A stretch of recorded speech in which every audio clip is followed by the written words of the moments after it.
राधे राधे मेरे प्यारे भाइयों बहनों माताओं व बंधुओं, संस्कार की बातें चैनल में आपका स्वागत है। बंधुओं, आज मैं आपको सुना रही हूँ एकादशी व्रत पारण की कथा। बंधुओं, जो मनुष्य भी एकादशी व्रत पारण के समय इस कथा को सुनते हैं, उन्हें एकादशी व्रत के पूर्ण फल की प्राप्ति होती है।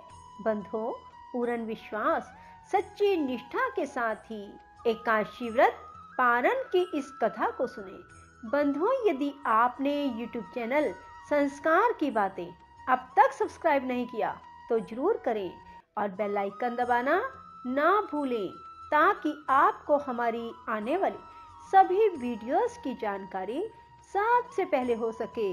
बोलो विष्णु भगवान की जय, तुलसी माता की जय। हमने आपके मुख से तुलसी के पत्र और पुष्प का शुभ महात्म सुना, जो भगवान विष्णु को बहुत ही प्रिय है। अब हम आपसे तुलसी की पुण्य में कथा को सुनना चाहते हैं।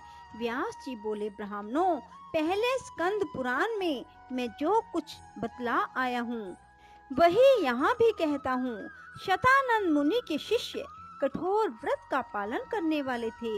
उन सब ने एक दिन अपने गुरु को प्रणाम करके परम पुण्य और हित की बात पूछी।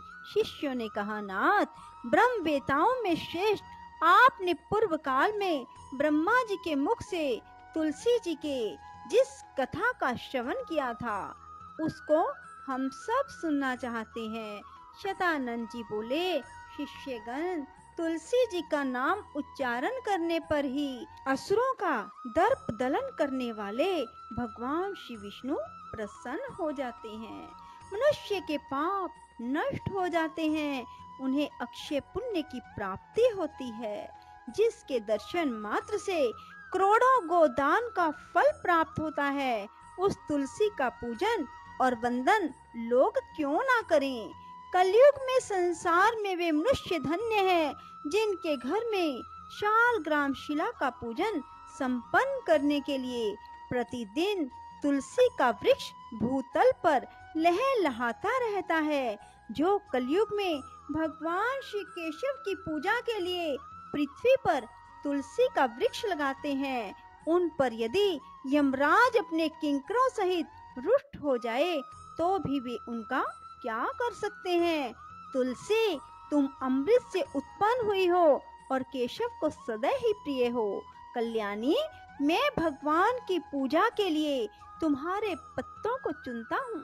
तुम मेरे लिए वरदायिनी बनो। तुम्हारे श्री अंगों से उत्पन्न होने वाले पत्रों और मंजरियों द्वारा मैं सदा ही जिस प्रकार श्री हरि का पूजन कर सकूं, वैसा उपाय करो।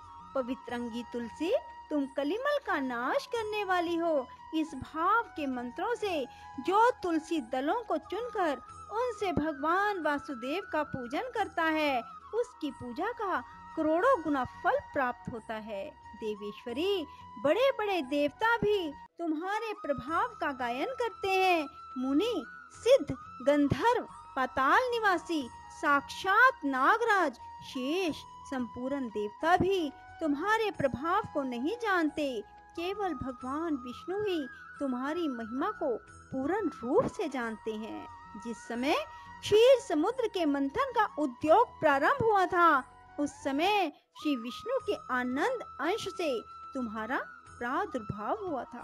पूर्व काल में श्री हरि ने तुम्हें अपने मस्तक पर धारण किया। देवी, उस समय श्री विष्णु के शरीर का संपर्क पाकर तुम परम पवित्र हो गई। तुलसी, मैं तुम्हें प्रणाम करता हूँ। तुम्हारे श्री अंग से उत्पन्न पत्रों द्वारा जिस प्रकार श्री हरि की पूजा कर सकूं, ऐसी कृपा करो जिससे मैं निर्विघ्नता पूर्वक परम गति को प्राप्त हूँ। साक्षात श्री कृष्ण ने तुम्हें गोमती तट पर लगाया और बढ़ाया था। वृंदावन में विचरते समय उन्होंने संपूर्ण जगत और गोपियों के हित के लिए तुलसी का सेवन किया।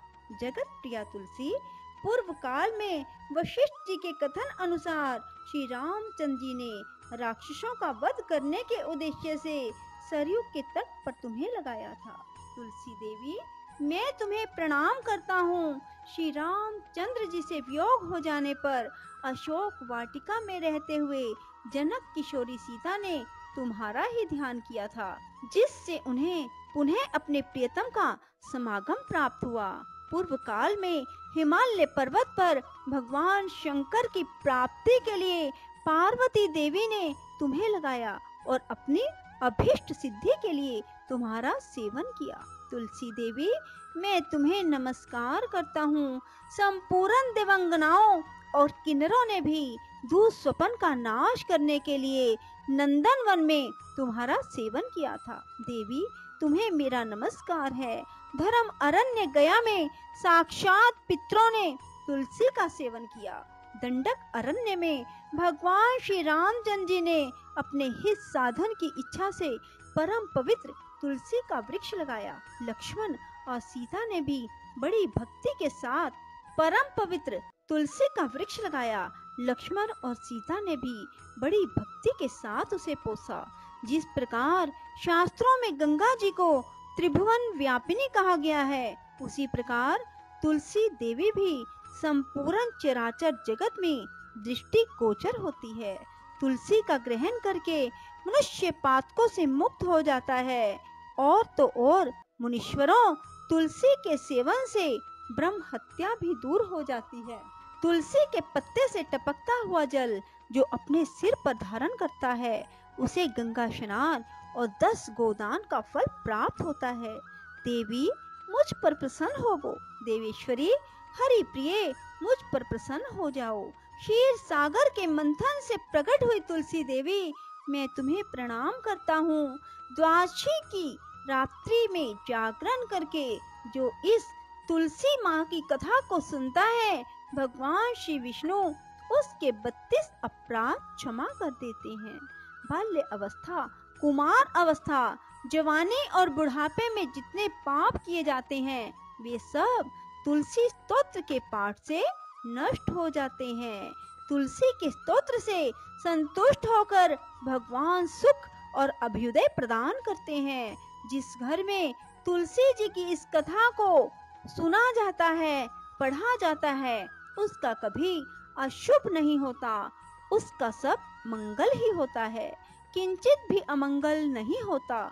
उसके लिए सदा सुकाल बना रहता है, वह घर प्रचुर धन धान्य से भरा रहता है। तुलसी जी की इस कथा को सुनने से मनुष्य के हृदय में भगवान विष्णु के प्रति अविचल भक्ति होती है। उसका वैष्णवों से कभी वियोग नहीं होता। इतना ही नहीं, उसकी बुद्धि कभी अधर्म में प्रवृत्त नहीं होती।